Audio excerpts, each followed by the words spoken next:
برادران و خواهران عزیز، این پیام را حتما به دوستانتان هم بفرستید تا در ثواب آن شما هم شریک باشید. وقتی گناه در بین مردم عام شود، عظمت و بزرگی آن گناه در قلب انسان باقی نمی ماند و به مثل نوشیدن آب آسان می شود و حتی گناه بودن آن را هم احساس نمی کند. پناه به خداوند.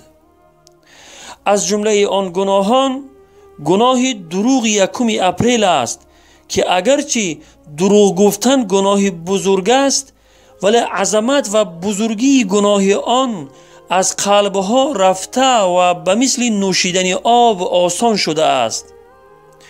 خصوصا در بین دانشجویان دانشگاه ها و طلبگان مکتب های تحصیلات عمومی که پسرها با هر گونه دروغ‌های بافته خود دخترها را می‌خندانند و به گپ می‌درآرند.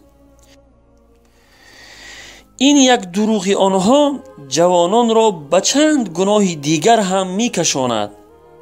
بیخبر از آن که دروغ گفتن یکی از نشانه‌های منافقان و گناه بزرگ بوده، خداوند دروغگویان را دوست نمی‌دارد. بعضی ها برای دروغ گفتن خود بهانه می تراشند که این دروغ نیست بلکه شوخی است، ولی تمام فقها و مجتهدین امت بر حرام بودن دروغگویی اتفاق نظر دارند، چه با هزل و شوخی باشد چه بغیر آن. برای حرام و ناجایز بودن دروغ گفتن، چه با هزل و شوخی باشد چه بغیر آن، دلیل های بیشمار وجود دارد. ولی فکر میکنم برای انسانی که به خدا و روز حساب و جزا باوری دارد، یک حدیث گوهربار پیامبر خدا صلی الله علیه و سلم کفایت میکند. پیامبر خدا صلی الله علیه و سلم میفرمایند: ویل است برای کسی که دروغ گفته مردم را میخنداند، ویل است برای او، ویل است برای او. روایت احمد، ترمذی و ابو داود. ویل وادی است در جهنم که سختترین عذاب در آنجا می شود. پس ای برادر و خواهر عزیز که 1 اپریل گفته دروغ می گویی، از الله نمی ترسی؟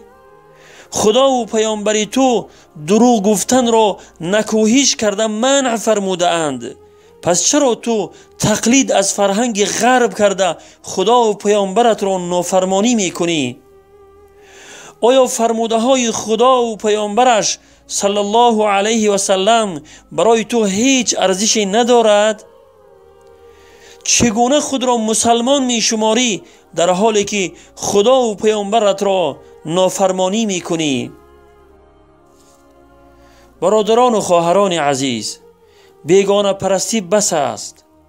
این دروغ 1 اپریل فرهنگ ما نیست. تقلید از فرهنگ بیگانگان ما را از فرهنگ اسلامی دور و بیگانه می سازد. خوب به یاد داشته باشید.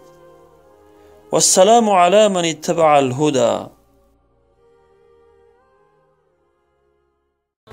بر بگرد ای طالب حق سوی راه مصطفی، سوی قرآن و کتاب و سوی احکام خدا. بر حذر باش ای جوان از فتنه های دشمنان، نیست بهتر از سلاح علم و دانش در جهان.